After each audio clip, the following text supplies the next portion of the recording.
Fala, rapaziada! Hoje teremos aqui uma presença bem bacana, que é quem? Marcelo de Souza Pinto, ex-árbitro da CBF, que tem muita coisa bacana pra falar pra gente. Então fiquem ligados aí que o negócio vai ser bastante interessante. Fala, Marcelão! Marcelo de Souza Pinto, diga lá, muito obrigado por ter aceitado o nosso convite.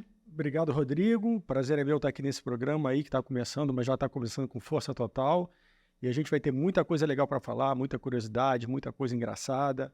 E desvendar um pouco desse mundo da arbitragem, né? Que pouca gente conhece. O pessoal fala de arbitragem, mas não sabe como é que funciona ali os meandros da arbitragem. A gente vai ter tempo aí para falar de bastante coisa a respeito. Pô, Segue o papo. te agradeço mais uma vez aí, né, pela tua presença. Vou fazer uma breve apresentação aqui, porque é o que você falou, bastante pertinente, né? Porque a gente sabe que o torcedor brasileiro, né, ele é técnico e agora Técnico, médico e árbitro. Exatamente.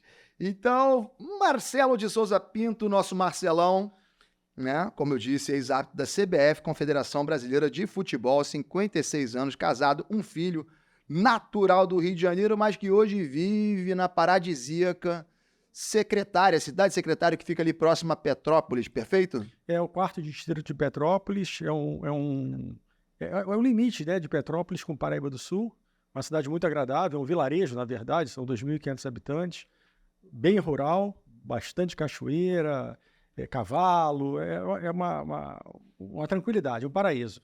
Pois é, para quem for árbitro, realmente deve precisar agora de muita paz, né? Então acho que ele escolheu o lugar certo. É bom para descansar um pouco, agora a gente só torce. Então, cara, já que a gente entrou já nessa seara de, pô, pressão, árbitro e tudo mais, você sempre pensou em ser árbitro? Como é que foi a tua história? Como é que começou isso aí tudo, cara? Não, na verdade foi até um acidente, né? Eu sempre vivi do esporte, eu sempre fui ligado ao esporte. Com 8 para 9 anos eu fui jogar futsal. Joguei futsal no Grajaú, tênis no Grajaú Country e na BB Tijuca, a BB Lagoa. Cheguei até o profissional pela BB Lagoa. E, coincidência até, o meu primeiro técnico no Grajaú Tênis foi o meu último técnico da BB Lagoa, né? Uma coincidência, hoje é falecido, o professor Rubens Paixão. E, assim, chegou uma hora que eu tive que decidir e tentar seguir a carreira de futebol ou trabalhar, né? Porque eu precisava trabalhar, adolescente, já 16 para 17 anos, e eu resolvi trabalhar. Meu irmão trabalhava em banco, e eu achei interessante que ele já estava com o dinheiro dele, ganhando o dinheirinho dele, e eu falei, quer saber, o futebol talvez não me dê muito futuro, até porque eu era um jogador médio, e aí eu continuei jogando futsal, porque era por hobby mesmo. A gente tinha um time, que depois a gente vai até falar, se a gente pode falar disso, a gente tinha um time em Vila Isabel chamado Grajaú, só tinha craque, só tinha boleiro, e aí jogaram vários jogadores desse time. A gente jogava sempre aos sábados. Vamos falar sim. Então, alguns jogadores até que foram para o exterior. E depois eu acabei, quando eu larguei futsal com 21 anos, eu, por acidente, virei árbitro. O que acontece? Esse time que a gente jogava aos finais de semana, ele tinha um jogador que sofreu um acidente e perdeu uma perna. E acabou virando treinador do nosso time. E na época que ele perde a perna, ele tinha acabado de se formar no curso de árbitro da federação. E ele apitava já campeonatos de várzea, pelada, campeonato empresarial. E o que aconteceu? Ele perde a perna e parou de apitar. E assim, segue a vida, a gente continuou jogando, ele virou técnico do nosso time. E aí teve uma situação que no domingo tinha um jogo entre um time do Andaraí, da comunidade do Andaraí, contra a comunidade do Morro do Macaco. E naquela época estava uma verdadeira guerra de facção, porque um era comando vermelho, outro era terceiro comando. E o árbitro que apitava lá no Confiança, que hoje ao lado ali da quadra do Salgueiro, aquela Vila Olímpica, o campo era ali. O árbitro ficou com medo e meteu o pé, né? E aí não tinha ninguém. Eu lembro que na época eles pagavam alguma coisa assim, sei lá, dinheiro de hoje, R$200 para apitar o jogo. E ninguém queria apitar, porque com medo, né? Porque envolvia, inclusive nos dois times tinham algumas pessoas que diziam ser traficantes, enfim, ser bandido. Então, uma escola... E aí ninguém queria apitar e eles dobraram o cachê. E aí o Zé Carlos, que é esse grande amigo meu, falou assim, me chama de Pinto, falou, Pinto, vai lá e apita. Eu falei, Zé, eu nunca apitei um jogo. Já quer me botar logo nesse? Aí ele falou assim, não, mas tu sabe, tu joga a bola, quem joga a bola sabe apitar, vai lá e apita. E aí eu chamei os dois representantes das duas equipes e falei assim, olha, eu não quero nada, eu não vou ganhar dinheiro nenhum, não vai ser nem 200, nem 400, enfim, eu vou apitar de graça. Agora, se me encher o saco, eu largo o apito e vou embora. E eu apitei, o jogo foi 1-1, nenhum problema, os caras até elogiaram, gostaram bastante, e quando eu saio do campo, o Zé Carlos, esse amigo meu, vira e fala o seguinte, cara, tu leva todo jeito para ser apto. Falei, tá maluco, porra, nunca apitei, e esqueci. Passou. Coisa de 1 ano depois, eu entro trabalhar, eu tinha que pagar um boleto meu num escritório na Rua Gomes Freire. E aí eu, no ônibus, indo para o trabalho, eu pego o Jornal do Esporte, o antigo Jornal dos Esportes, e vejo lá na página, hoje o último dia de inscrição para o curso de árbitro da federação. E o endereço é o quê? Rua Gomes Freire, no mesmo endereço que eu ia na sala ao lado. E aí eu falei, vou lá ver como é que é, eu tenho que pagar o boleto na sala ao lado. Aí fui, aí tava lá o árbitro da FIFA na época, Carlos Elis Pimentel. Eu fui perguntar a ele falou, cara, você tem um emprego bom, você tem um porte físico bom, você fala bem, você não quer fazer a prova? A prova era naquele dia, né? Você não quer fazer a prova aí?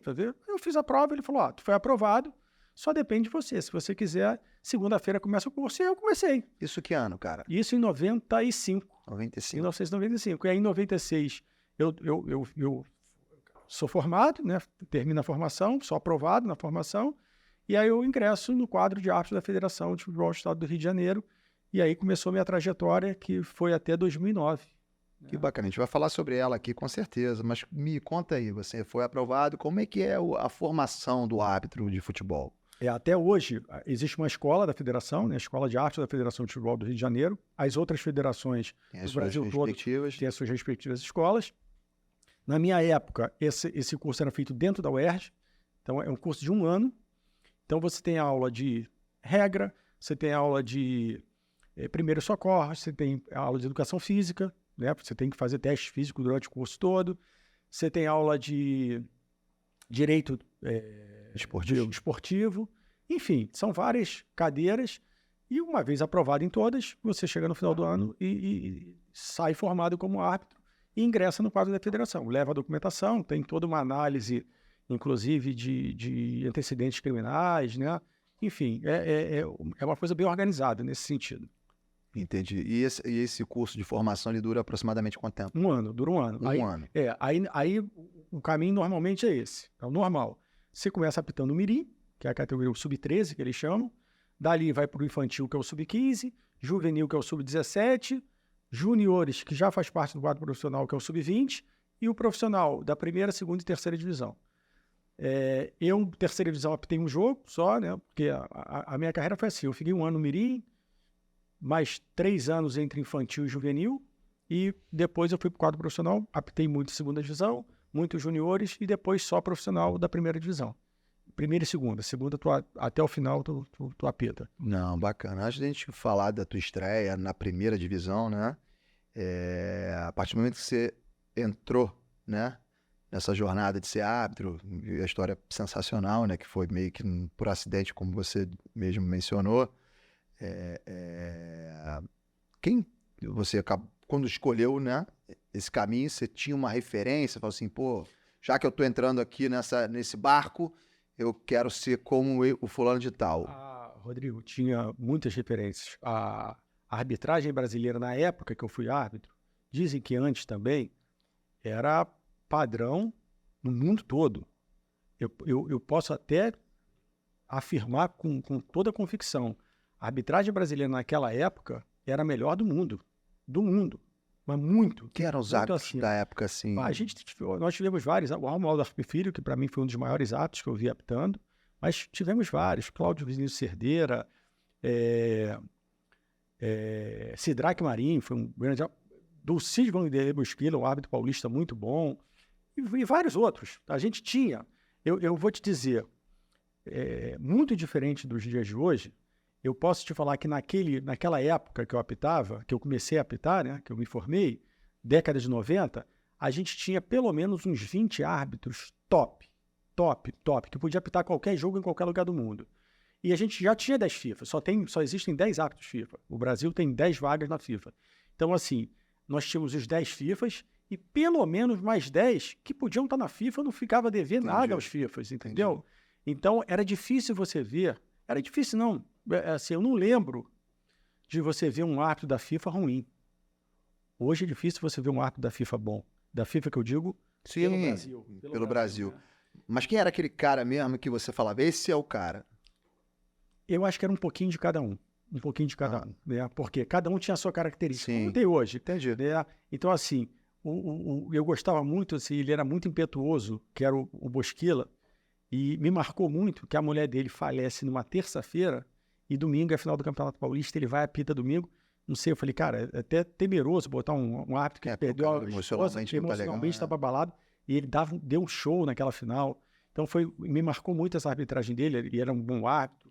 Meu próprio mestre de arbitragem, Carlos Elias Pimentel, que também era da FIFA, era um árbitro, mas aquele tipo o Alan Prost da Fórmula 1, aquele cara que não é aquele cara arrojado, não sei o quê, mas o jogo dele não dava problema. Sim. Então era um árbitro com muita qualidade. O Sidraque Marinho era uma arbitragem que eu gostava de ver, porque era assim, o jogo parecia, por mais difícil que fosse, o Sidraque apitando parecia fácil. Mas vários, Cerdeira foi um grande árbitro, enfim. Até você foi pensando de cada um. Isso, até alguns que eu posso estar esquecendo aqui, né? Não, porque é muita gente. É muita gente. E tinha muito árbitro bom. Hoje eu te falaria, assim, 1 ou 2 ou 3. A gente vai chegar nesse ponto. Mas lá, naquela época, tinha muito árbitro bom. Um outro que eu não posso deixar de falar, ele não chegou à FIFA, porque ele não tinha força política. E aí eu já quero até começar falando sobre isso. Um árbitro para chegar à FIFA não é o melhor que chega. Hoje, principalmente. Naquela época, ele tinha que ser bom para chegar na FIFA. Hoje não precisa ser bom. Hoje ele precisa ter uma força política boa. Entendi. Ele precisa ser forte politicamente. Então, um árbitro que foi muito bom, muito, muito, muito bom, talvez o maior que eu tenha visto apitar. Tecnicamente, talvez tenha sido o maior. E ele não chegou à FIFA exatamente porque ele era negro, ele era pobre, ele não tinha formação, ele não tinha muito estudo e não tinha força política. O Birassi Damasio. Sim, conheço o Birassi. É o único árbitro na história... Agora você vai entender a capacidade de um árbitro, a competência de um árbitro. O único árbitro da história a apitar a final em todos os estados brasileiros. Todos. Apitou a final do Campeonato Paulista, o Campeonato Gaúcho, o Campeonato Mineiro, o Campeonato Alagoano, o Campeonato Amazonense. É o único. Nenhum outro árbitro, por melhor que tenha sido, conseguiu o que o Birassi conseguiu. E ele não chegou à FIFA. Não, porque não tinha essa força política. Porque não tinha, é um conjunto de coisas. Não é só a força política, mas um conjunto de coisas. A gente vai entrar nessa seara aqui daqui a pouco. Mas foi o outro árbitro que, assim, que eu olhava e falava, cara, esse cara, ele era muito malandro. Malandro no sentido bom, entendeu? Ele dava nó em pingo d'água, ele tirava coelho da cartola. Então, fazia justiça aí há muito tempo que eu não vejo, mas foi um árbitro fantástico. E Marcelão, eu como espectador de futebol, me corrija se eu estiver errado, mas quando o árbitro não aparece para mim, ele foi bom. É isso. Não é isso? Tipo assim, quando ele é uma máxima. Se ele passa batido, é aquele que passa batido. Passou batido, para mim, ele tá ótimo. A arbitragem dele foi impecável. Quando ele chama a atenção, né? Porque teve um erro e tudo mais, por mais que hoje tenha a questão do VAR, que a gente também vai entrar nesse assunto, né? Porque é uma coisa mais dos dias atuais.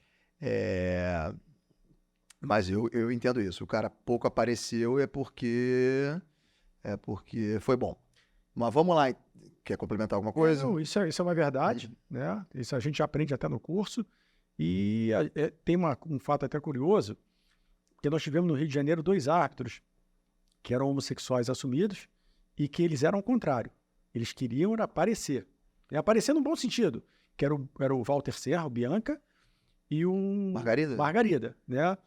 E o que acontece? Primeiro falar, aquilo ali era mais um personagem, mas eles apitavam muito. Eles tecnicamente eram bons. Eles apareciam, faziam aqueles gestos. Eu lembro, do Margarida principalmente. O outro eu não lembro, não. Porque o Margarida começava...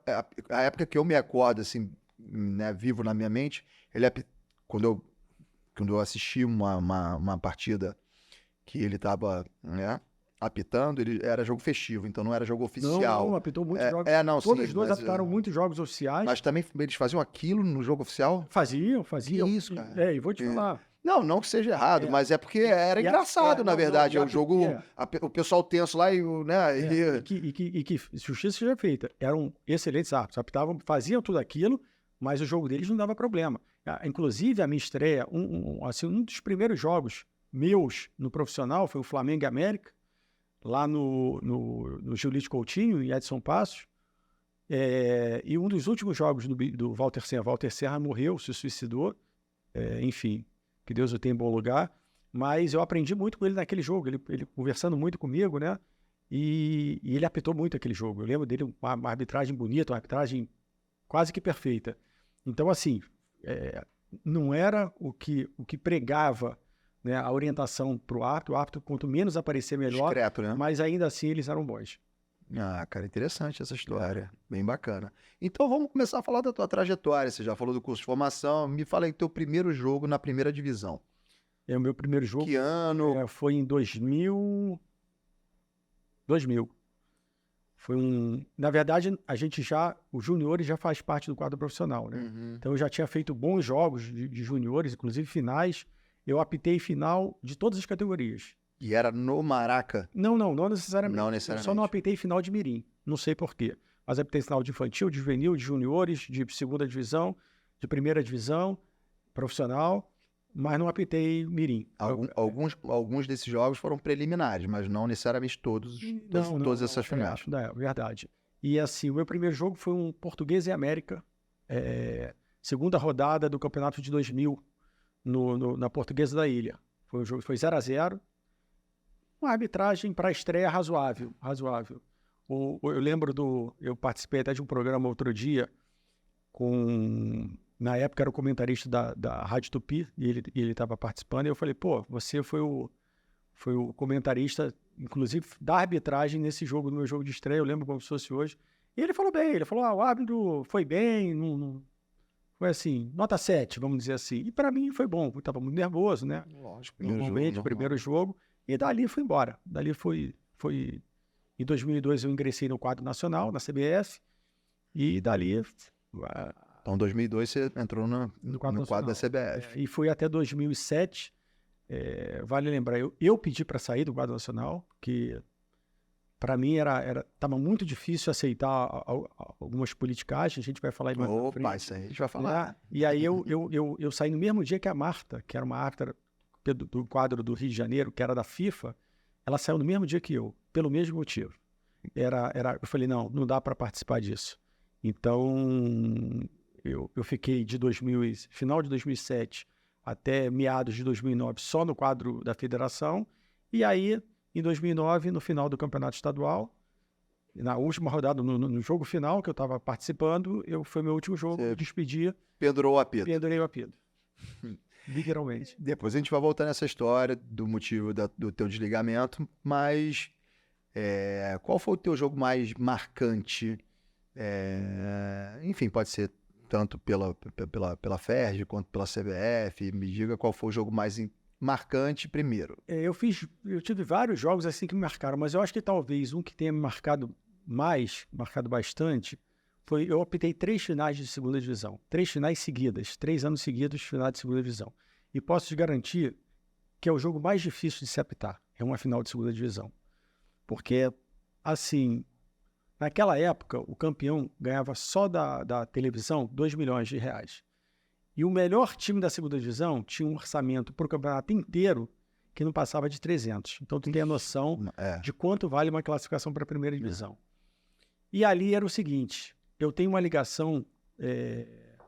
Meu pai, eu nasci em Bangu, a minha família é toda de Bangu, eu nasci em Bangu. Meu pai foi jogador do Bangu. Caramba. E o Bangu é o time do presidente da federação. E o Bangu estava há 4 anos na segunda divisão. Né? E eu fui apitar o jogo. E assim, existia, nunca ninguém me pediu nada, nunca ninguém me pressionou, mas existia uma atmosfera de que o Bangu precisava subir. Né? O Bangu era o time, assim, dos pequenos, era o time tradicional, era o time do presidente. Então, assim, e de repente eles me chamam na federação e falam assim, essa final quem vai apitar é você. E foi a terceira final, eu apitei em 2007, 2008, 2006, 2007, 2008, 2007, 2008, 2009, não lembro. E era o jogo que o Bangu precisava subir, né? Só que o Bangu tinha um time bom e chegou no jogo final, na final, com todas as condições de ser campeão. E eu falei, cara, meu pai tinha falecido há uma semana, né? Então, assim, para mim, eu falei assim, cara, eu tenho que fazer o jogo da minha vida. E, assim, dedicar a ele mesmo, né? Porque era torcedor banguense, ele torcia mesmo pro Bangu, ele tinha jogado no Bangu. E eu rezei bastante, pedi que Deus me ajudasse. E, assim, o jogo foi um jogo super limpo. Não teve nenhum lance que falasse, aquele lance foi polêmico, ajudou. Não, o jogo passou todo. Ou seja, você passou discreto, ou seja, você fez uma boa arbitragem. O Bangu acabou vencendo por 2-0, foi campeão naquele ano. E aí, cara, foi uma festa, porque o presidente chegou de helicóptero no campo com a taça. Entendi. Né? Porque há 4 anos o Bangu tentava subir, não conseguia.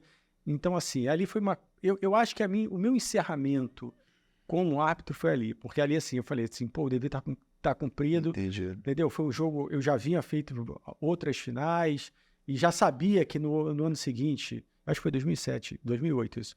Eu sabia que no ano seguinte eu ia parar e fiquei feliz por isso. Porque no conjunto já sentiu que ali, tipo, cumpri meu papel. Cumpri meu papel, entendeu? Fiz uma bela arbitragem. Foi um jogo que, pô, tudo deu certo e o Bangu acabou subindo.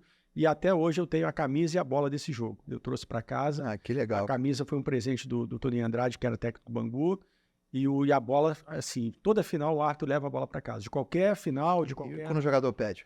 Hã? E quando o jogador pede? Não. A do jogo são 9 bolas. São várias bolas, né? São 9 bolas. E assim, eu já falo logo. Eu não, qualquer árbitro, né? Em qualquer final, quando o árbitro pega a bola e encerra, aquela bola da mão dele não sai mais.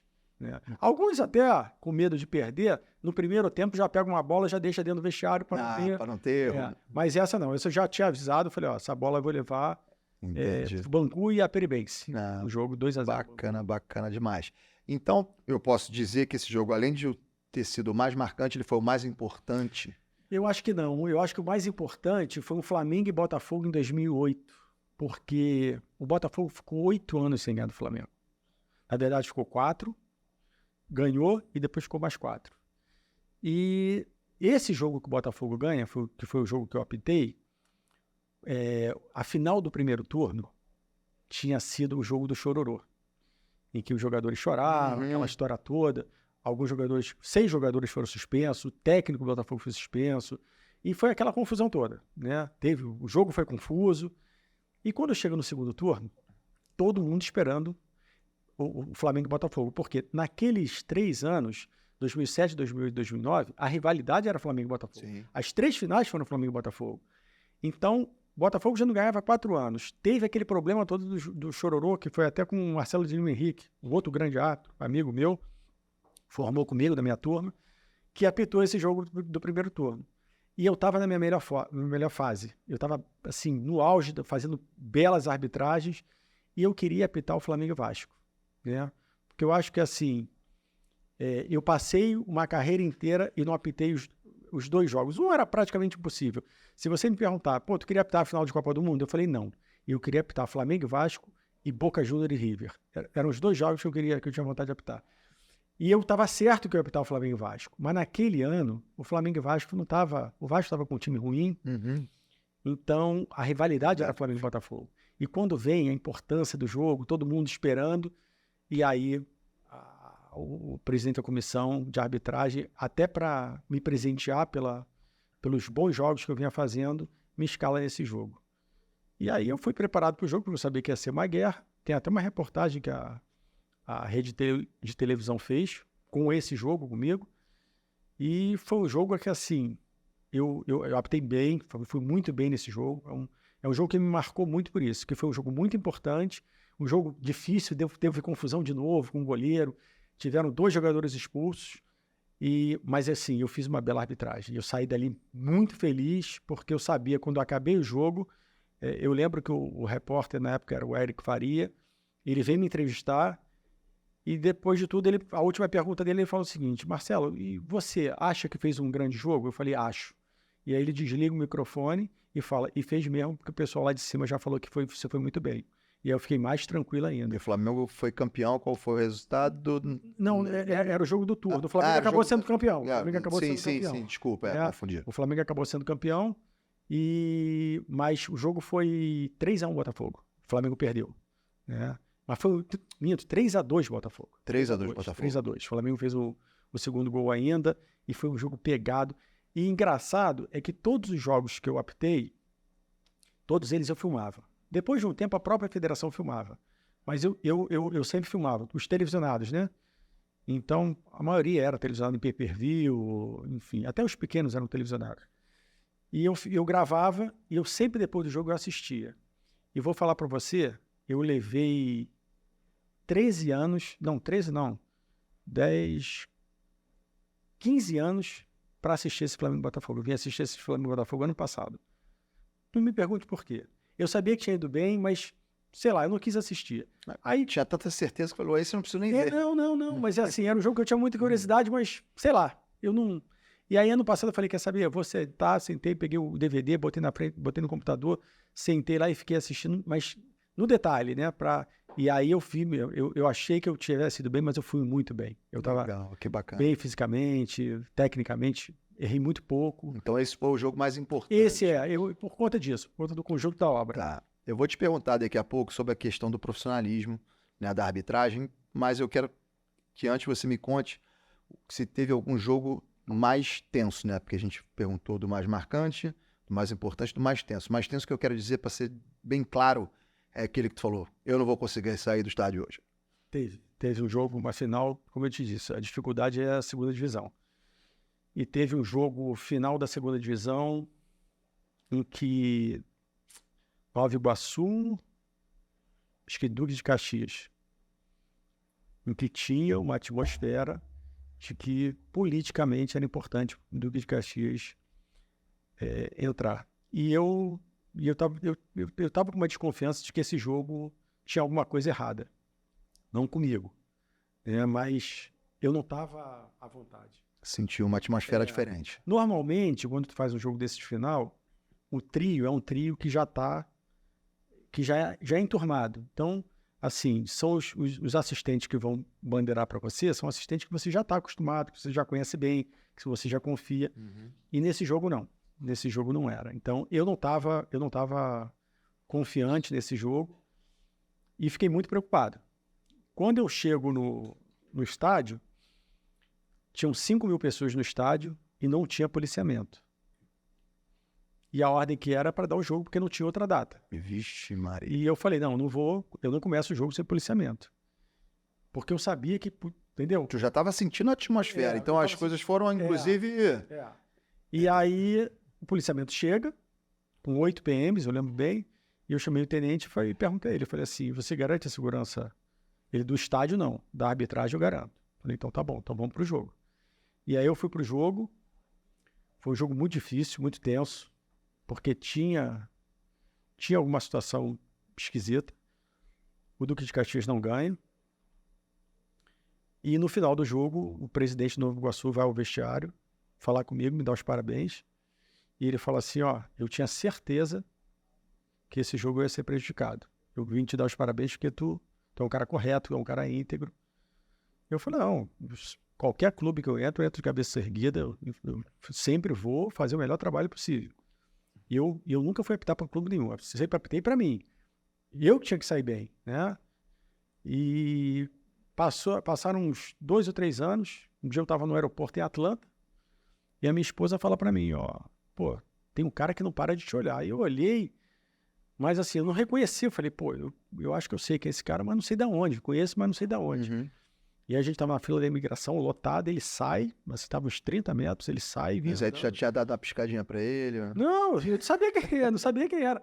E aí, quando ele chega, eu conhecia, mas não lembrava de onde que eu conhecia. E aí ele veio para a esposa dele e falou assim, ó, para eu te apresentar esse aqui, é o Marcelo Pinto, é um dos árbitros mais corretos que eu já conhecia. Pô, era o presidente do Nova Iguaçu. Isso aí não E aí preço, eu falei, né, a minha esposa não entendeu nada, né? Aí depois eu expliquei ela, falei, não, porque fiz uma final, o time dele foi campeão e foi uma arbitragem muito boa. Foi no vestiário, reconheceu o meu mérito e exatamente. tal.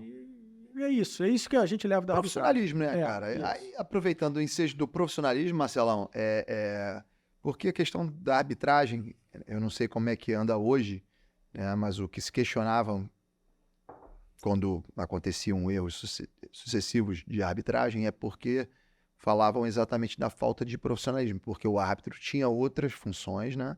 Ou seja, exercia outra atividade e tinha como complemento a arbitragem. E o que se criticava muito na época é que tinha que profissionalizar isso. O que tu pensa? Como é que tá hoje? Não, na verdade, assim, o que eu sempre falo, e até em outros programas eu já falei, a arbitragem já é profissional há muitos anos. Na minha época já era profissional.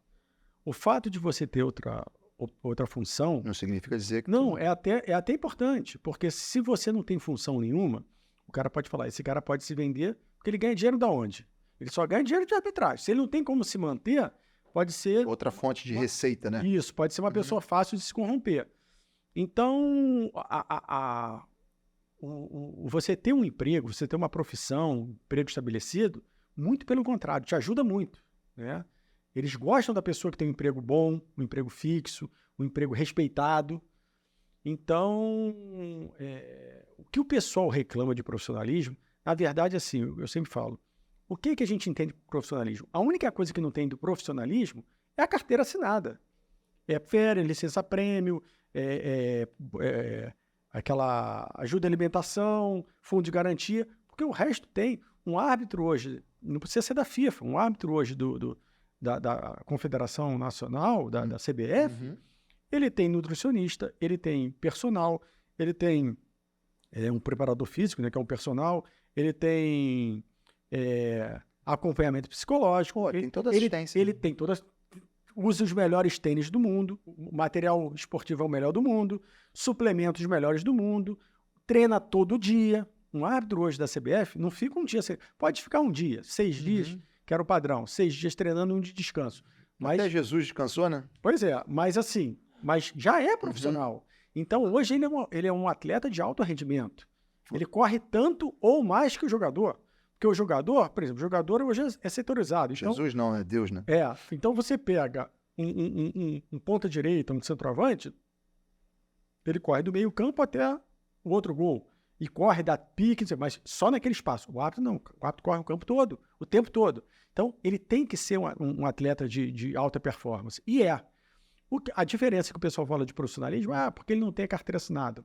Isso é só um detalhe. Agora, o que eu acho que é o grande problema da arbitragem, a arbitragem tem que ser independente. Ela não pode ser vinculada à federação, à confederação, nada disso. Ela tinha que ser um órgão com autonomia própria, né? Vamos criar uma entidade, sei lá, Associação dos Árbitros do Brasil, com pessoas competentes para estar ali, em todos os segmentos, nutricionista, treinador, preparador físico, enfim. E ali, sim, ele receber toda a estrutura que ele já tem hoje, pago por ele, árbitro, mas receber toda a estrutura, e não ter vínculo nenhum, nem a clube, nem a federação. Aí a gente resolve 90% dos problemas da arbitragem. Porque, assim, muita gente fala, de esquema, né? De esquema de arbitragem. Marcelo, tem esquema? Depende do que... O tema mais atual é sistema, né? É o sistema. Depende do que você chama de esquema. Se você me falar assim, tem dinheiro, sei lá, Série A, o Botafogo paga o árbitro para favorecer o Palmeiras, o São Paulo? Não, eu te garanto que não. Chance é zero.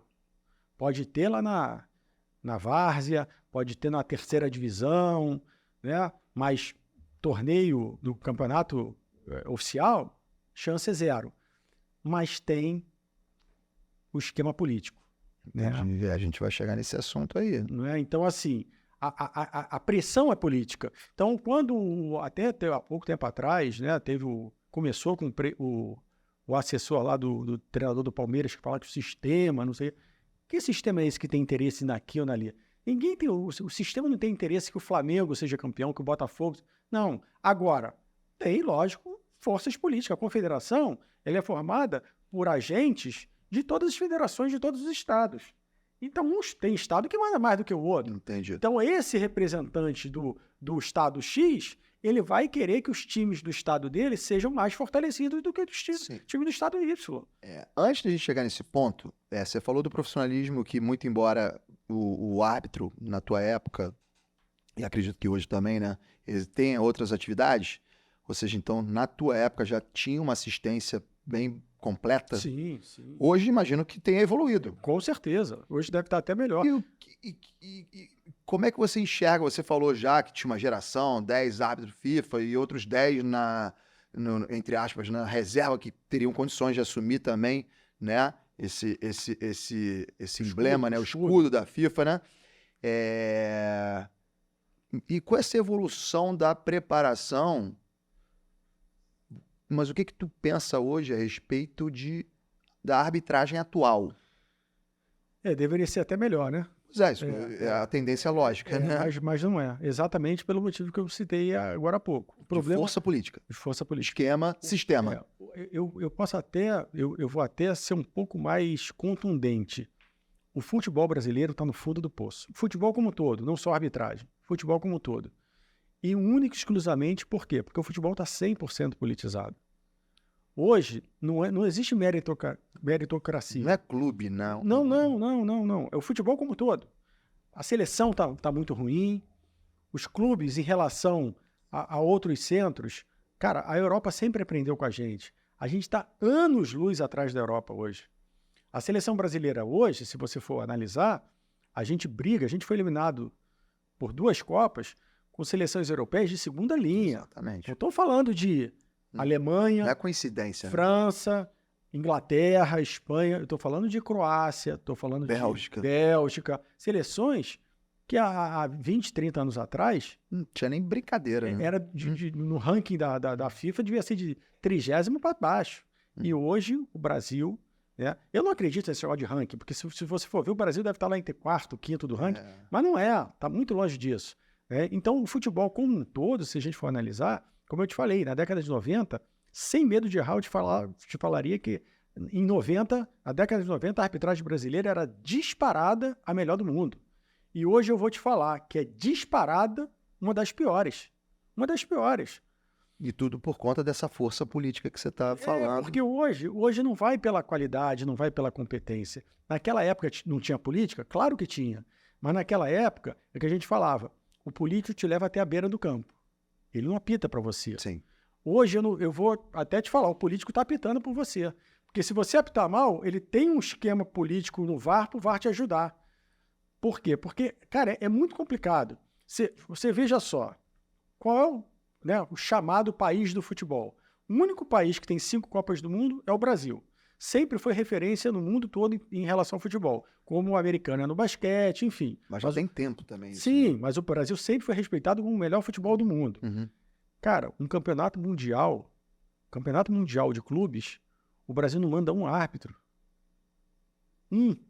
No campeonato mundial de seleções, a Copa do Mundo, foram 80 árbitros de vídeo do VAR, nenhum do Brasil. Como? Mas será que de repente é porque ultimamente é porque eles sabem. o envolvia com clubes brasileiros ou não tem nada a ver? Nada a ver, Copa do Mundo. Copa do Mundo. Foi árbitro de vídeo do Azerbaijão, da Ilha de Maurício. Uma coisa mais curta, sei lá. Não. É porque eles sabem que a coisa aqui está muito ruim. O VAR brasileiro, sem medo de errar. É uma vergonha. É isso que eu ia te perguntar. É um dos piores do mundo. Isso que eu ia te perguntar. Aproveitando o ensejo do VAR, enfim, você já deixou claro que, muito embora tenha evoluído a preparação do árbitro, a arbitragem caiu por força política, isso ficou claro, nítido, pessoal. Agora, deixa eu te fazer. O VAR. VAR nada mais do que câmeras, né? Isso. Então, você falou que no início da tua carreira você tem diversos nomes que foram suas referências, inclusive. Não estou falando depreciando os caras, não, muito pelo contrário, eu vou te fazer uma pergunta. Não havia quantidade de câmeras Sim. que se tem hoje no futebol. Esquece o VAR veio mais recentemente, mas a gente sabe que uma transmissão aí, me corrija se eu estiver errado, de uma Copa do Mundo, por exemplo, tem mais de 60 câmeras, enfim. É muita então, quer dizer, fica mais fácil você pescar erros, né? Então, de repente, a gente apontar o dedo e falar na arbitragem, não é porque hoje a gente tem acesso a mais imagens que não tínhamos no passado, ou não, é porque os caras são ruins mesmo? Não, porque os caras são ruins mesmo. Eu trabalhei 5 anos com o Zico e uma vez o Zico me falou o seguinte: o futebol começou a evoluir e começou exatamente por essa coisa da câmera. O estádio antigamente era uma câmera atrás do gol, uma no meio, uma atrás do outro gol. De repente ele começa a vir com 30 câmeras. Então o erro do jogador e o acerto aparecem muito mais. Então ele falou assim, agora eu tenho que correr mais, eu tenho que estar mais bem preparado, tecnicamente. Por quê? Porque o erro vai aparecer, entendeu? Vão estudar melhor o meu jogo, os próprios marcadores, né? O preparo físico melhorou, então os marcadores estão mais rápidos. Então, ele falou isso, a gente tem que evoluir para acompanhar o que a tecnologia vai evoluindo também. E aqui, assim, a arbitragem, de uma forma, eu diria assim, o preparo da arbitragem evoluiu, né? Evoluiu. A gente tem grandes árbitros que conhecem de regra, só que, assim, a questão da politicagem na arbitragem emperra tudo. Entendeu? Porque o árbitro não apita mais por ele. Ele apita por uma orientação, ele apita porque se ele errar... Vai sofrer uma pressão. A pressão para A é de uma, para B é outra, entendeu? Então, tudo isso faz com que caia bastante o nível da arbitragem. Agora, o que eu posso te falar, o VAR, o árbitro de vídeo, ele tem que ser tão bom quanto o árbitro de campo. Não, aproveita que você está falando do VAR, me diz aí o que você achou disso também, já que você está falando. O VAR é uma ferramenta espetacular. Só que o VAR no Brasil está sendo usado de forma errada. O árbitro que no campo não consegue apitar porque é incompetente, como ele tem uma força política... Ele lava as mãos... Não, como ele tem a força... Não, ao contrário. Ele tem uma força política, ele tem um padrinho forte, só que ele não sabe apitar, ele é fraco. O que acontece? Bota ele no VAR. Cara, mas o cara que não sabe apitar no campo não sabe apitar no VAR. O árbitro de vídeo é um árbitro também, tem que conhecer regra, tem que conhecer, analisar tudo. E eles conseguem se enrolar com o VAR. O VAR era para facilitar muito. Nossa, na minha época, se tivesse VAR, eu ia brincar. Mas não, eles conseguem errar com o VAR, com a imagem. Eles brigam com a imagem. Pois é, uma coisa que eu acho muito doida, que eu acho que o VAR veio para acrescentar. Sim, em qualquer lugar do mundo. Qualquer lugar do mundo. No Brasil. Mas em paralelo, ele veio para tirar também um pouco não, bastante a pressão do juiz, né? Porque se, por exemplo, você tá reclamando, você deve ter sofrido muito isso, o cara tá te pressionando, daí o cara tá assim, lá em cima tá falando que foi. Não. Aí o cara não para de repente de te perturbar, porque o cara lá de cima, não sou eu. Mas é esse o problema. Tudo bem que a decisão final é do árbitro de campo, ok. O dono do jogo é o árbitro de campo. Eu sei, mas ele não consegue falar assim, meu irmão, o cara tá falando que foi, o cara tá vendo lá. O cara não tem que falar que foi. Entendeu? Esse é o problema, o cara não pode falar que foi. O protocolo do VAR, você é chamado em 4 situações. Na situação de um pênalti, um suposto pênalti, em que você pode não ter visto. Então, o que o VAR fala? O cara foi e deu uma rasteira no outro. O árbitro estava longe, não viu. Ele pergunta, ô fulano, você viu o lance ali? Não via. Você viu que o jogador, se houve falta? Não, o jogador nem tocou. Aí o árbitro está vendo que o jogador tocou, que deu uma banda nele. Olha, então eu sugiro que você vá ao vídeo. Conferir isso aí.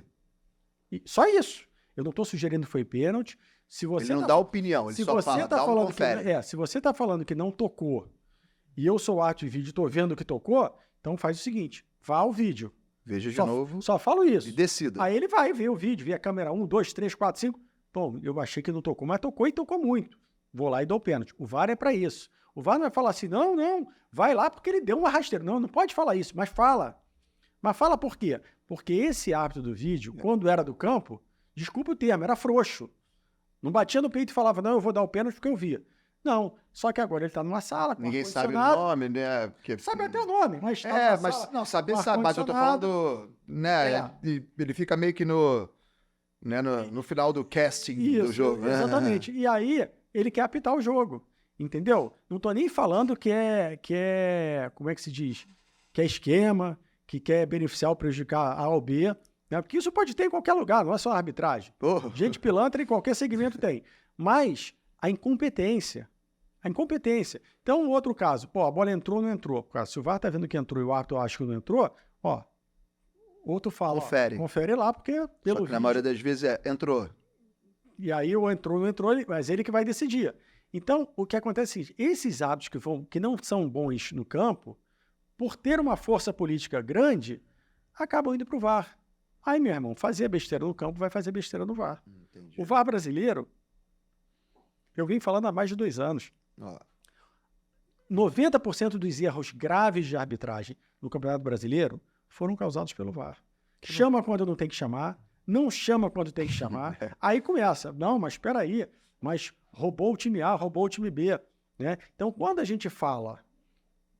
todos os times são contemplados, né? Quando a gente fala do sistema... Né, contemplados. eu citei isso outro dia num programa, talvez tenha sido até mal interpretado. Quando a gente fala no sistema, é disso que eu estou falando, entendeu?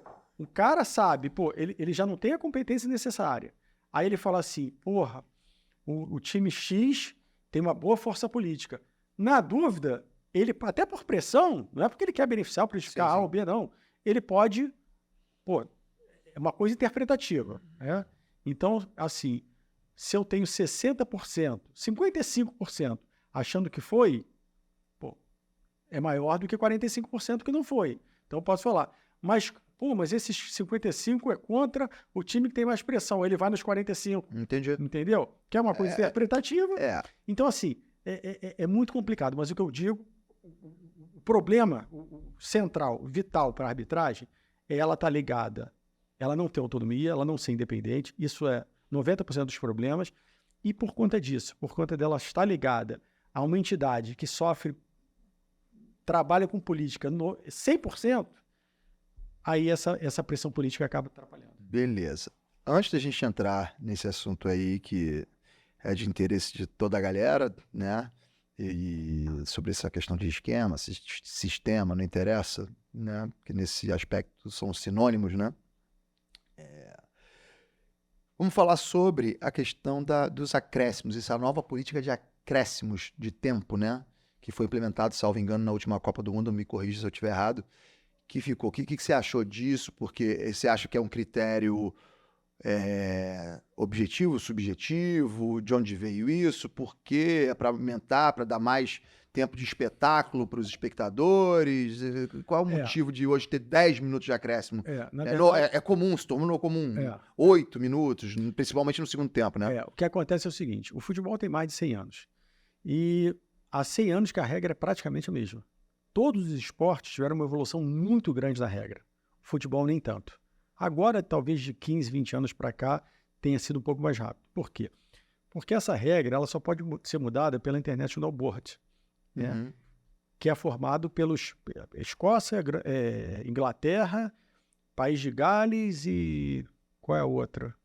E tem uma outra. São 4 países em que os velhinhos, a gente até costumava falar, os velhinhos da International Board são pessoas altamente conservadoras, que o futebol é quase que perfeito, eles não querem mudar, mas tem espaço para mudança. Então, o que acontece? Se você pegar um jogo da década de 80 e assistir na televisão, você vai falar, pô, os caras jogavam em câmera lenta, toca para lá, atrasa para o goleiro, volta, né? Então, a bola rolava. 2 tempos de 45, mas são 2 tempos de 45 há quantas décadas, né? E o preparo físico da década de 80 tem nada a ver com o preparo físico do jogo. O jogo hoje é muito mais veloz, é muito mais corrido. Então, o que acontece? É natural que com o preparo maior, o jogo mais rápido, tenha mais falta, tenha mais contato, e o jogo acaba ficando mais parado. Por quê? Como é mais veloz, tu cansa mais, né? E aí, o que aconteceu? Para a FIFA, uma partida de futebol, para ela ser bem jogada, ela tem que ter mais de 60 minutos de bola rolando. E começou a não ter, né? Por questões de cera, por questões de contusão, de parar muito. Então, o que eles fizeram? A pandemia foi uma coisa boa para o futebol. Porque com a pandemia, eles aumentaram o número de substituições, né? E aí, o que aconteceu? Eles viram que isso deu mais dinâmica ao futebol, que precisava. Né? Então, hoje, as 5 substituições permaneceram, mesmo com o fim da pandemia, e você tem um jogo o tempo todo mais rápido.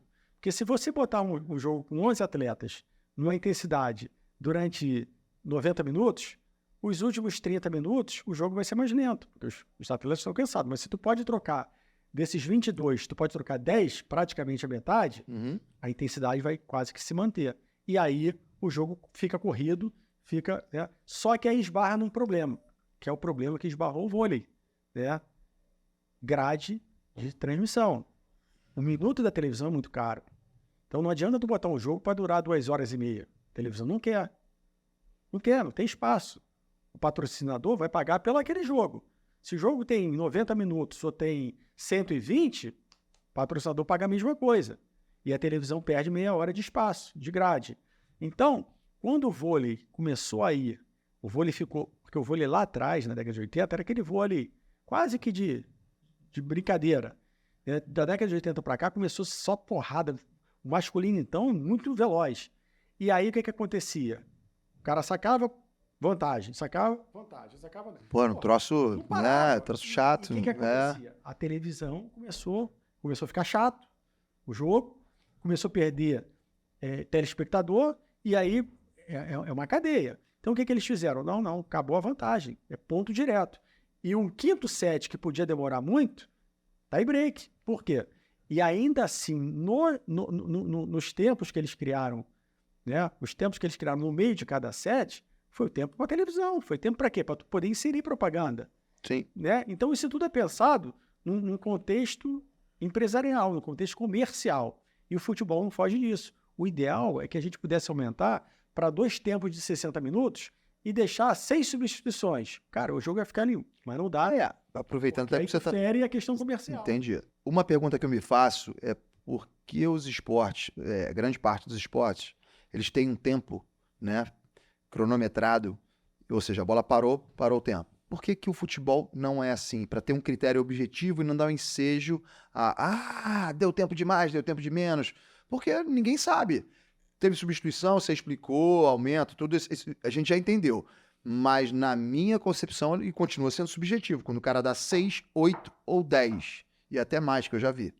Porque teve expulsão, piriri, bororó. Beleza, mas por que não é no relógio? Porque aí fica uma coisa bem objetiva. Porque há uma diferença grande. O basquete para o tempo toda hora, o futsal para o tempo toda hora. Só que é jogada numa quadra pequena e com tempo de... Basquete tem tempo de 12 minutos. 4 mais fácil, né? Mais fácil. 4 tempos de 12 minutos. Você pode dúvidas. parar que os 12 minutos viram 30. Então são 4 tempos de 30, 2 horas de jogo. O futebol tem 2 de 45. Com 15 de intervalo, que tu tem que ter, um intervalo maior, né? Já vai dar 90, entre 15 e 20. Então vamos falar de 105 a 110 minutos. Sem acréscimo. E o acréscimo eles deram, por quê? Porque hoje, por causa disso, o jogo está muito dinâmico, está muito rápido, então tem muito atendimento médico, tem muito contato, muita substituição. O advento do VAR foi o VAR. Né? Então o jogo que o VAR para, o tempo que ficou parado do VAR tem que ser acrescido, porque senão tu está roubando o tempo do jogo. Sim. Né? Então, hoje é normal tu ter acréscimo de 8, de 9, de 10, até mais. Mas isso eu acho saudável, porque para quem consome o futebol, que é o torcedor, ele não está preocupado em ver. Ele não quer saber, eu quero que tenha 5 minutos de cada tempo e meu time ganhe. Não. Ele quer ver jogo, ele quer ver o espetáculo. Quer que o time ganhe? Quer. Mas ele quer ver o espetáculo. Imagina que falar assim, o Campeonato Brasileiro agora são 2 tempos de 5 minutos. Teu time vai ser campeão. Tu não vai assistir mais. Tu não quer assistir um jogo de 5 minutos.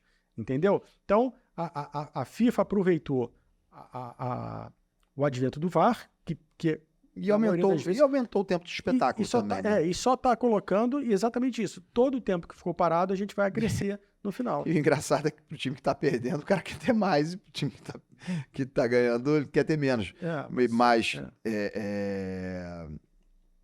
Só que esse ponto eu continuo achando que há uma subjetividade. Na verdade... Quantas vezes você, por exemplo, falou, esse cara deu tempo demais? Não, na verdade falta um pouco de critério. Pouco de critério. Mas aí que também volta toda a bagunça toda. Da bagunça. Que agora a gente...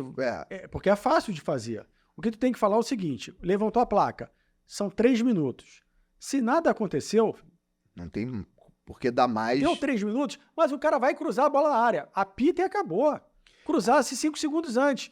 Aí não, aí ele espera o cara cruzar. Né?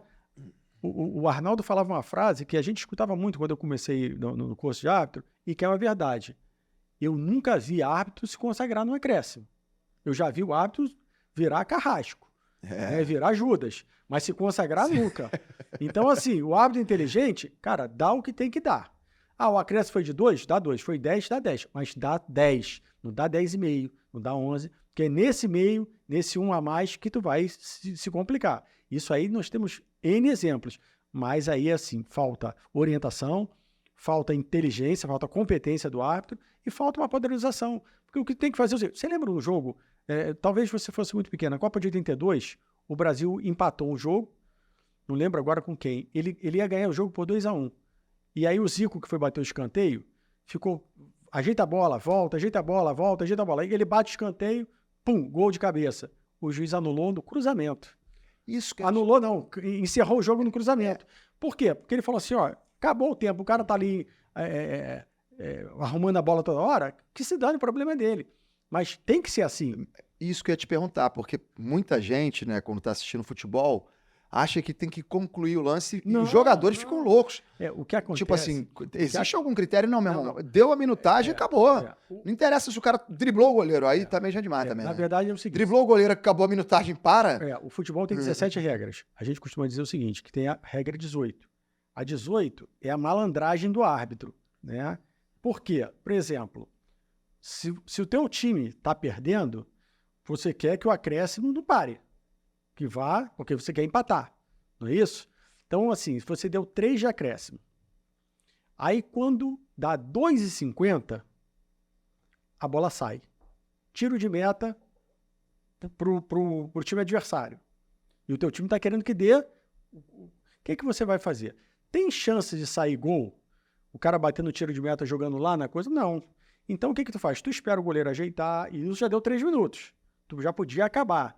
Mas aí o que você faz? Você espera, porque se o cara for reclamar, tu ainda fala, pô, eram 3 minutos, eu dei 3,5. Então, essa bola aqui, tu pode até ver, dificilmente, quando o jogo está muito disputado, coisa de um gol que possa empatar, o árbitro termina o jogo no lateral no meio campo, ou no tiro de meta. Por quê? Porque ele sabe que ele vai ganhar mais 30 segundos e que nesses 30 segundos não sai o gol. E aquela dica, né? Aquele indício que ele dá quando ele já vai se caminhando pro meio do campo. Pro meio do e aí o campo. que ele faz? Ele espera o goleiro vai, ajeita a bola, bota aqui, toma distância. Toma amarelo. Toma amarelo. Aí quando o goleiro bate e que o primeiro jogador cabeceia, ele acaba. Mas ele ganhou 30 segundos nisso. Se o cara fala, pô, mas você só deu... Quantos? Não, eram 3. A placa subiu 3, aqui, ó, 3,5. Não tem o que reclamar. Mas isso aí é a 18 que a gente chama. Agora, o contrário, não. Pô, a bola... O cara vai cruzar com chance de gol? Acaba. Porque tu tá dentro da regra. Tu não pode acabar antes. Mas e um lance desse, como eu brinquei aqui, o driblou o goleiro e acabou? Aí não tem como fazer isso. Mas a gente viu no Brasileiro agora, teve um jogo, não lembro qual era, que o time tava para empatar, aí o cara deu um acréscimo que dava até 52. Cara, a bola vai, não sei se foi escanteio, não, escanteio não, tava na lateral direito pro lateral cruzar. Cara, tinha 51 e 50. Ele virou e acabou. Aí é covardia, aí é sacanagem. Ele acabou para não se complicar. Entendi. Entendeu? Ou seja... Mas ele acabou antes do tempo. a regra porque ele tinha que ter antes do tempo, exatamente. Entendi. Então, agora que a gente está entrando na nossa reta final, vamos voltar aqui, rebobinar um pouquinho para falar do tal esquema, porque eu sei que você participa de muitas lives, e uma delas que ficou aí marcada foi a live do Resenha de Primeira, em que você fez uma declaração. E Vini, eu falei para você, filho, e agora eu vou enfatizar mais.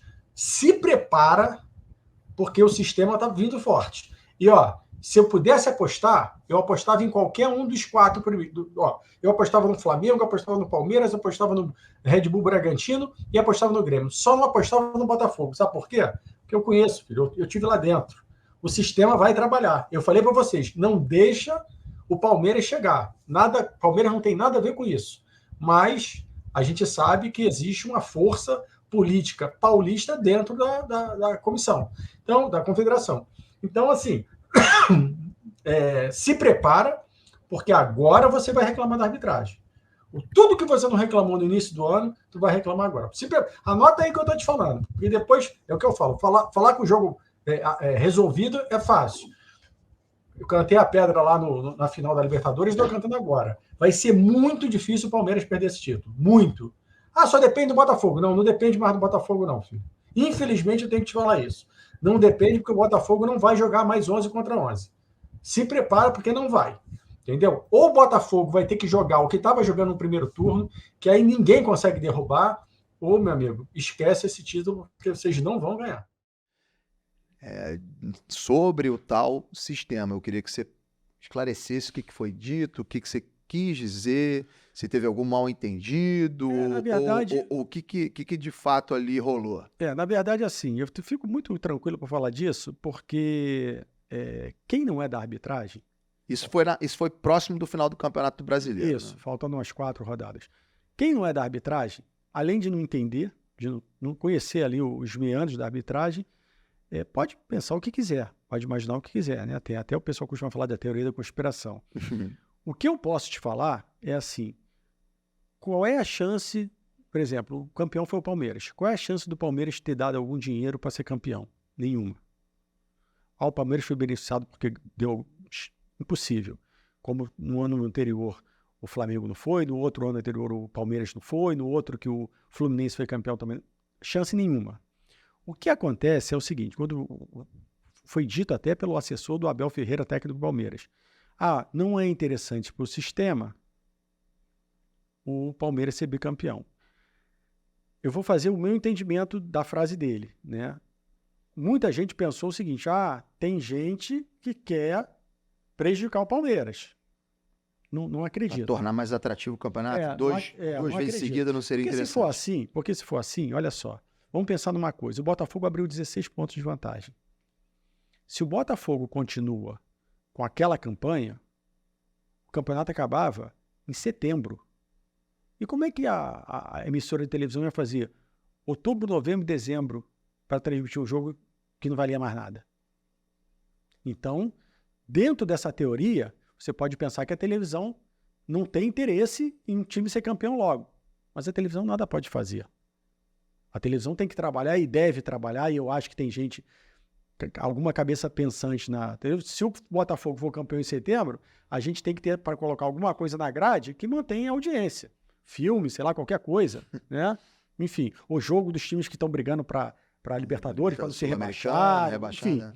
E eles têm, com certeza têm, né?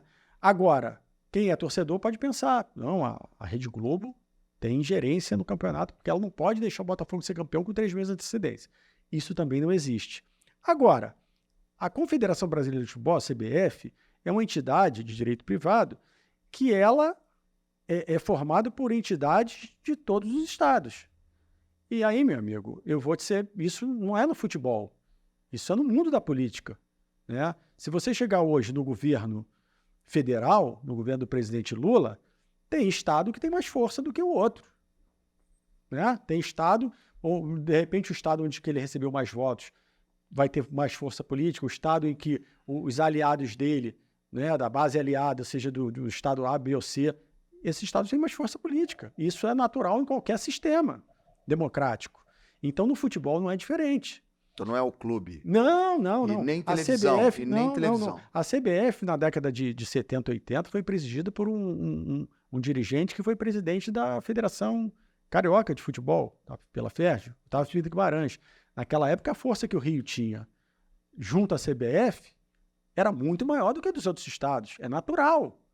Se o presidente da Federação Mineira assume a CBF, é natural que Minas tenha mais força do que o Rio Grande do Sul. Isso é natural. Então, quando as pessoas falam no sistema, é isso. E aí, o que acontece? Se eu sou presidente da Federação Mineira e eu tenho muita força na CBF, eu vou brigar pelos times do meu estado. Estou preocupado se Flamengo, se Palmeiras, eu quero saber do meu estado, que é Minas. Então, eu vou brigar para botar os times de Minas bem, para fortalecer o futebol do meu estado. Talvez o termo seja esse. Entendi. Então, quando a gente fala do sistema, é isso. É isso que eu ia te perguntar. Isso. Trocando em miúdos, o que você resume o sistema? Hoje tem estado que tem uma força muito maior do que o outro na confederação. Isso é natural. E vai brigar pelo estado dele. E aí, isso aí é o que eu te falo da arbitragem ser independente. O árbitro sabe disso. Então, assim, vamos voltar lá no início do nosso... Segue o papo aqui. Eu te falei que em 2007 eu pedi para sair do quadro nacional. Isso. Né? Por que eu pedi? Porque eu fui fazer um jogo de um time de São Paulo em que o vice-presidente da CBF era o dono do time. Então eu fui fazer o jogo, a secretária virou para mim e falou o seguinte, vê lá o que tu vai fazer. É o time do vice-presidente. Ou seja, deu recado, né? Não foi um recado. Ela não pediu para eu beneficiar. Mas ela, para bom mas, entendedor... assim, talvez, eu entendi, eu entendo da seguinte forma. Ela falou assim, cara, muito cuidado para não errar e prejudicar o time do presidente, do vice-presidente. Pingo é letra, né? Só que o árbitro, quando vai para um jogo desse, ele já vai tenso. Porque, cara, errar é humano. Lógico. Quantos jogos eu apitei, eu errei. O jogador chega na cara do gol e perde gol, ele errou. Porque quer? Claro que não. Só que se você, cara, você tá, de bem com a vida, treinando, bem fisicamente, todo mundo te elogiando, na seleção, você vai de cara com o goleiro, você vai chutar de canela e a bola vai entrar no ângulo. Você tá iluminado. Agora, se você tá ao contrário, uma tensão, né, o pessoal te cobrando pressão de tudo que é lado, é capaz de você driblar o goleiro e chutar para fora. Então, o que eu costumo dizer é o seguinte, o sistema prejudica nesse sentido. Às vezes um árbitro entra num jogo pressionado, porque ele sabe que se errar, e errar é natural, humano, não vou nem falar da competência, porque tem árbitro aí que erra todo jogo porque é incompetente. Mas, se você errar, o peso do teu erro é diferente dependendo do time que você erra. Então, assim, você vai como é que eu vou te dizer? Você vai ter uma pressão muito mais forte, o teu erro vai ter uma pressão muito mais forte do que se fosse com um time que não tivesse envolvimento com essa força política. Então, só para resumir, vou te dar um exemplo. Esse jogo Flamengo e Botafogo, que eu te falei que foi um dos melhores jogos que eu fiz, ele teve uma confusão com o goleiro aquele uruguaio, acho que era Alves o nome, se não me engano, goleiro do Botafogo, e o Toró, jogador do Flamengo. Cabeludo, né? Agora também me fugiu o nome. Isso, acho que era Alves. E o Toró, ele caído no chão, o Toró vem por baixo e dá um chute na testa dele. Aquele tumulto formado, lógico, eu estava perto, mas eu não via. Se eu visse, era cartão vermelho na hora. Não tinha VAR? Exatamente. E aí, a imagem pegou da televisão. E depois do jogo, nos programas, no dia seguinte, ficaram botando, porque o Toró dá um chute, não sei o quê. Mesmo com o Botafogo tendo ganho. Mesmo com o Botafogo tendo ganho. E aí eu fui num programa esportivo, né, convidado, um amigo que já tinha me convidado há muito tempo, e aí falei, Marcelo, vamos lá, eu acabei indo nesse programa esportivo no dia seguinte, e eles fizeram essa pergunta, mas o que você acha daquele lance do Toró? Eu falei, olha, eu não vi, mas achei uma covardia, e se eu tivesse visto, ele ia ser expulso.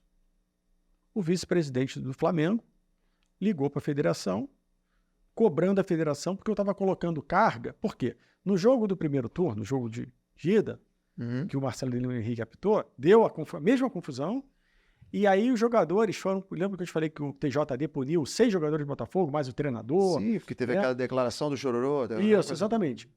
Por eu ter falado isso, ele ficou com medo do TJD punir o Toró. Eu ter dado uma carga, vamos dizer assim. Né? Mas eu só expus a minha opinião. Eu falei que é a minha opinião até hoje. Eu não mudei de ideia, não. Eu não voltei atrás do que eu falei, não. Eu falei, não, se eu tivesse visto, ele estava expulso. Por conta disso, o clube, a instituição, o Clube de Regata Flamengo, que tem lá os seus dirigentes, que tem força, uma reclamação de um dirigente, de um vice-presidente do Flamengo, se há de convir que é diferente do dirigente do Olaria. Com todo respeito ao Olaria, que é um clube que tem todo o nosso respeito, mas estamos falando de força política. Então, por conta daquilo, eu fiquei 4 meses sem apitar. Eu fui afastado 4 meses. Por quê? Porque... Mas você começou a ficar desgostoso. Eu trouxe um problema para a federação resolver, que é o Flamengo começar a reclamar de uma declaração do árbitro que, segundo eles, foi fora da... Então, você explicou muito bem, e de maneira bem simples, o que você quis dizer a respeito do sistema na live que você fez, que gerou uma certa polêmica, uma grande polêmica, na verdade. E eu vou parafrasear aqui o saudoso Gilson Ricardo, né, que nos deixou há pouco grande tempo. Amigo. Gilson. Para quem você dá o cartão vermelho para essa má qualidade da arbitragem atual? Aí você vai até rir, vou te falar, pro sistema. Sabe por quê? A coisa vem de cima. Ó, cartão vermelho, Marcelo, mostra lá pra rapaziada. Pro sistema. Pro sistema. Porque a coisa vem de cima. Como é que eu vou te explicar? Imagina que hoje o homem forte da arbitragem brasileira né? Tá vendo tudo isso e tá satisfeito. Tá achando que tá tudo certo. Tá achando que tá tudo certo. Tudo que eu tô te falando, eu não tô tirando, não é uma opinião, a opinião do Marcelo que tá chateado. Não. Isso aí, qualquer pessoa que entenda um pouquinho de futebol, que analise futebol, cara, eu costumo dizer o seguinte, o 7-1 foi o recado, e as pessoas até hoje não entenderam. O 7-1 foi para falar o seguinte, meu irmão, vocês estão no fundo do poço. Não existe o Brasil perder de 7-1 para seleção nenhuma. Não existe. Apenas em casa, numa semifinal de Copa do Mundo. E aí a gente começa a ver agora, o Brasil perdeu recentemente, acho que foi para o Equador, não foi para o Equador, na último jogo da eliminatória, ou por último, que nunca tinha perdido a eliminatória. Perdeu os 2 jogos seguidos, né, inclusive. Assim, o Brasil tem que jogar com a Bolívia, com todo respeito à Bolívia. Sim. Tem que ganhar aqui na Bolívia, em Marte, na Lua, em qualquer lugar. Não dá para comparar o futebol boliviano. Brasil e Venezuela tem que golear em qualquer lugar. Não dá para comparar Venezuela com o Brasil em termos de futebol. O Brasil está em sexto nas eliminatórias. Passa na tua cabeça a gente pegar a seleção de basquete hoje e jogar lá com a seleção da NBA e a gente golear a seleção da NBA. Pô, é impossível. É impossível. E o futebol... Por mais que o futebol tenha as suas peculiaridades, como, por exemplo, um time de menor expressão vencer, mas isso aí é uma vez em 1000. O que a gente tem visto é uma coisa constante. Exatamente. Só que as pessoas que dirigem o futebol não estão vendo isso. As pessoas que dirigem a arbitragem, idem. E você vê que a confusão que está acontecendo na própria CBF, né? Que sai o... Isso, e aí, enfim, pô, aí aquilo lá é... bem complicado. Eu costumo dizer o seguinte, o Brasil está caminhando para se tornar uma chacota no futebol. Chacota. Imagina uma eventual... Na arbitragem já é. Na arbitragem já é. Né? Pelo que você falou, assim, mas uma eventual não classificação ou uma repescagem para a Copa do Mundo, coisa que nunca... Hoje não vai acontecer mais. Porque é muita gente classifica. Agora botaram 32, agora o Brasil só perde se for o último colocado e fizer agora é impossível. E fizer 3 jogos extras. Mas no formato antigo, hoje já estaria perigando. Já estaria perigando, não tenha dúvida disso. Entendeu? Mas não deixa de ser um alerta. Um alerta. Isso aí é perfeito, perfeito. E o que a gente coloca, Rodrigo, o que a gente coloca é o seguinte, a pergunta que eu queria fazer para os dirigentes da arbitragem é essa. Me explica uma Copa do Mundo em que vão 80 árbitros de vídeo, Ilhas Maurício, Azerbaijão, Cazaquistão, e em nenhum do Brasil tem alguma coisa muito errada. Isso aí tem alguma coisa muito errada. Né? Entendeu? Não tem, só isso já era um... Mas eles acham que não, que está tudo certo. Agora o Wilton tem nada contra esse rapaz, Wilton Pereira Sampaio, árbitro da FIFA. No meu entendimento, é um árbitro no máximo regular, ser indicado a melhor árbitro do mundo. Pô, sabe o que acontece? A gente comprou a lona, montou o circo e está sendo palhaço. Não tem outra situação. Pô, tu falar que um cara desse foi indicado para ser o melhor do mundo... É complicado. Porra. Marcelão, antes de chegarmos aqui, né, na linha de chegada, melhor dizendo, vou te fazer uma pergunta que acredito que seja a curiosidade de todo mundo. Eu sei do teu profissionalismo, porque acompanhei a tua época e também, graças ao papo que a gente está tendo aqui, só corroborou tudo que eu pensava a respeito da tua índole, da tua ética e do teu profissionalismo. Mas eu tenho que te fazer uma pergunta. Você tem algum time de futebol ou não tem? Como é que é isso? Que você separou, na minha opinião, separou, entendeu? Porque você, né, é reconhecidamente como um dos melhores árbitros aí, né, do quadro da CBF. E a tua ética ficou provada até por conta do que aconteceu, que culminou com a tua saída e a saída da tua colega lá, que é a Marta, né? Isso. Mas vamos lá, vamos ser direto. Não, o Marcelo, como qualquer brasileiro, tem time.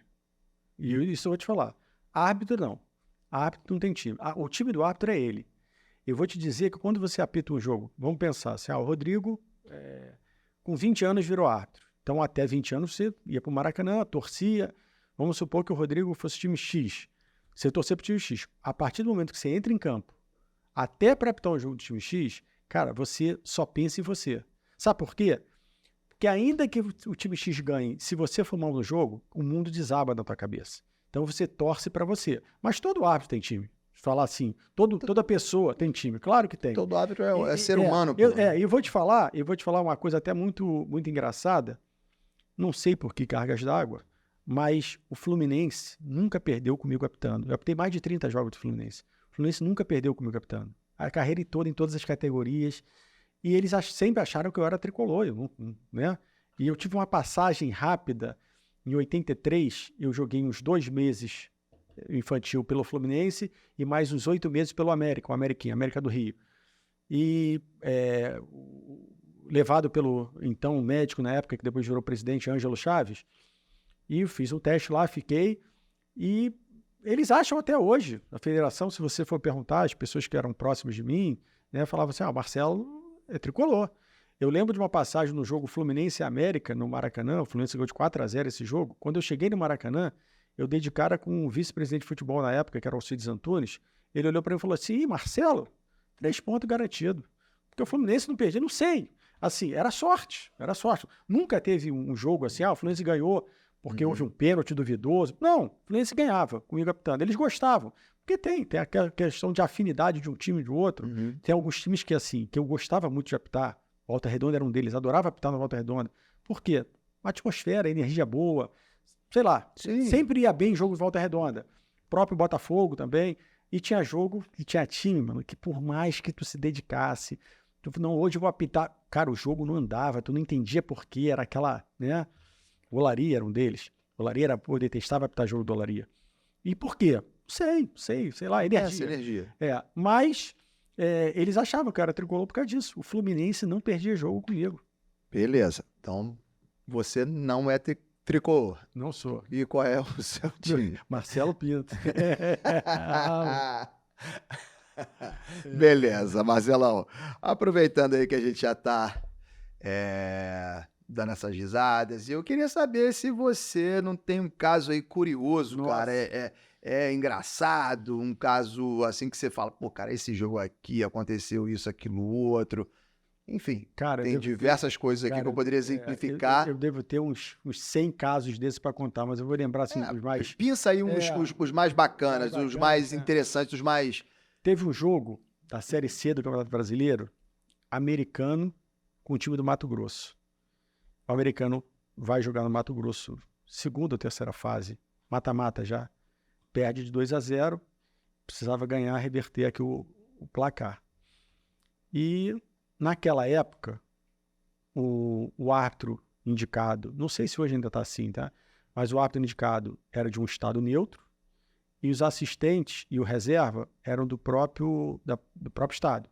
Então, o jogo de Mato Grosso, quem apitou foi um árbitro que não foi nem do Rio, nem de Mato Grosso, mas os assistentes e o reserva eram de Mato Grosso. E aqui, a mesma coisa. O árbitro, se eu não me engano, era o árbitro do Espírito Santo, e os assistentes e o reserva, eu estava nesse jogo, eram do Rio. E aí, existia um jogador muito habilidoso, número 10 do time de Mato Grosso, e começou o jogo, o cara começou a acabar com o jogo. E pum, gol, 1-0. Pum, gol, 2-0. E o ex-presidente da federação e presidente do americano, Eduardo Viana, que todo mundo conhecia, figura folclórica, ele era outro que não tinha nada de dinheiro envolvido com ele. Mas ele foi meu professor na FGV e ele falava uma coisa, por poder, eu vou contra até a minha mãe. Ele sempre falou isso. Então ele era ávido por poder. E ele entra no vestiário, quebrando pau, xingando todo mundo, falando que ia acabar a carreira, porque não sei o que, isso e aquilo. E um assistente vira e fala assim, a gente tem que dar um jeito. Eu falei, pô, dá um jeito. Só se me der a chuteira amanhã, eu vou lá entrar e fazer 2, 3 gols. O único jeito que pode dar. Como é que eu vou dar um jeito? Não, vamos dar um jeito. E continua, começa o segundo tempo. E a gente, né, tá vendo que o seu americano tá fora. Precisava virar o jogo. E virar bem, porque tinha tomado de 2 gols, né? Então precisava fazer pelo menos mais 4. E aí o Bandeira vira pro treinador do americano e fala assim, fulano, você não vai entender nada, mas é para não entender mesmo. Fica calado. E vai e levanta a bandeira, chamando o árbitro. O árbitro olha, para o jogo, vem cá. treinador aqui, ó, americano, pode expulsar. Aí o treinador, o que eu fiz? Pode expulsar. Mas eu não fiz nada. Pode expulsar. Aí o cara pegou e, pum, cartão vermelho pra ele. Número 10 do outro time também. Pode expulsar. Um xingou o outro. Pode expulsar. E aí ele tira o melhor jogador do time de campo. E o americano vence esse jogo por diferença de 3 gols e classifica. Rapaz. Cara, eu vou te falar. Eu falei, cara, nega é de circo. Isso é de circo. Tem mais alguma? Porra, Fica à vontade, a casa é sua. Tem mais alguma assim que você... Tem outro que era o jogo... Eram 2 jogos, né? Departamento Autônomo, DA. DA, para tu entender, é um torneio amador que a federação organiza com comunidade. Então, esse jogo era o time de alguma comunidade contra o Municipal de Paquetá. Domingo. E aí fomos pro jogo. Um amigo, Rock, apitando. E tinha uma peculiaridade. Só tinha uma barca no domingo que voltava para o Rio, que era a barca das 7h30. Então, acabava o jogo, a arbitragem voltava na mesma barca do que o time visitante. Uhum. Então, começou o jogo, um lance lá claro de pênalti, a favor do time visitante. E o Rock vai e apita pênalti. Só que quando apita pênalti, o estádio lá era muito difícil de apitar, era muita pressão. E é aquilo, né? Sem policiamento, para apanhar, para ter confusão, é um estalo. E aí, o time todo cerca ele, não sei quem, não foi pênalti, não foi pênalti. E eu acho que temendo pela integridade, jogo sem policiamento, temendo pela nossa integridade, ele dá um tiro livre indireto a favor do time da casa. E aí revoltou o time visitante.